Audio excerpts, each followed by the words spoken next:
안녕하세요. 전주 IBS 방송 문학산책 최도교입니다. 본 방송은 시수필과 같은 문학작품과 관련해 테마를 하나씩 정해서 이야기하는 시간인데요. 오늘은요, 양지춘추에 실린 이미자님의 글 변화를 위하여를 감상하겠습니다. 이미자님은 시와 수필을 집필하는 작가이고요. 양지춘추는 양지노인복지관에서 발행되는 개간 문학지입니다. 이 책을 읽고 있던 중 어느 날 변화라는 글씨가 저에게 크게 다가왔었습니다. 그래서 전주 IBS 문학산책, 이번에는 이미자님의 글 변화를 위하여를 낭독하겠습니다.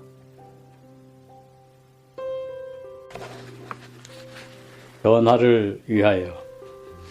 이미자.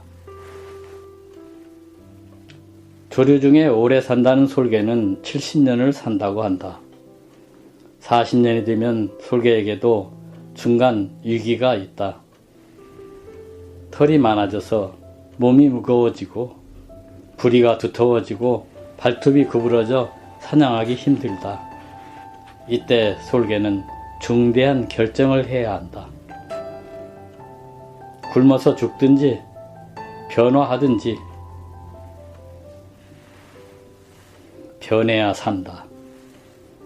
갱생의 길을 선택한 솔개는 산 정상으로 올라가 둥지를 만들고 머물며 고통스러운 수행을 시작한다. 먼저 부리로 바위를 쪼아 부리가 깨어져 빠지게 한다. 새로운 부리가 돋아나면 그 부리로 발톱을 하나하나 뽑는다. 그리고 발톱이 새로 돋아나면 날개의 깃털을 모두 뽑는다.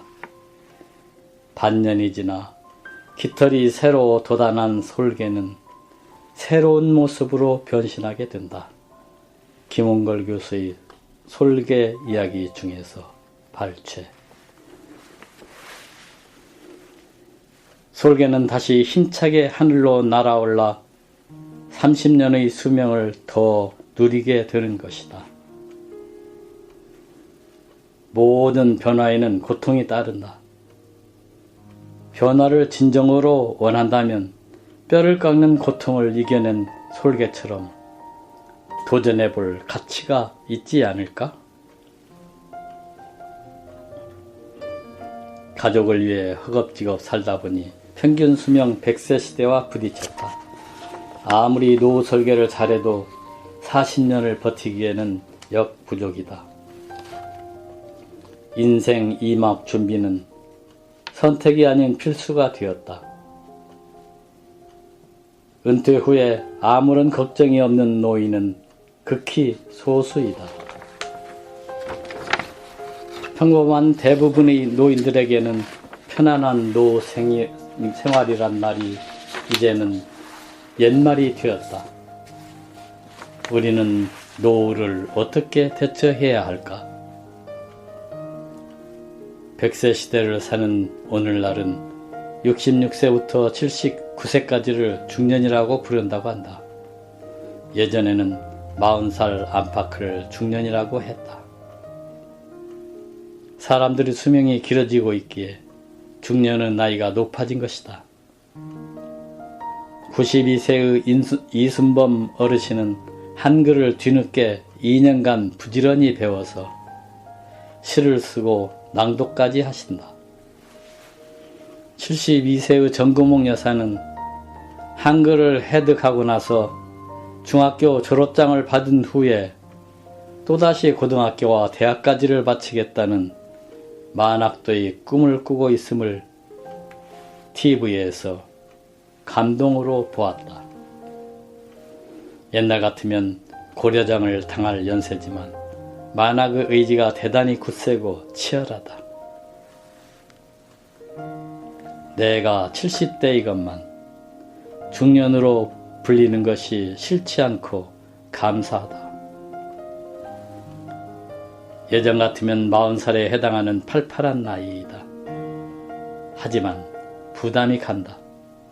혹시라도 내 몸이 초췌하거나 행색이 초라해지면 중년이라는 칭호가 무색하기 때문이다. 몸이 건강하고 후덕한 덕성과 중후한 외모에 넉넉한 미소를 잃지 않으면 중년이라고 해도 마다하지 않겠다.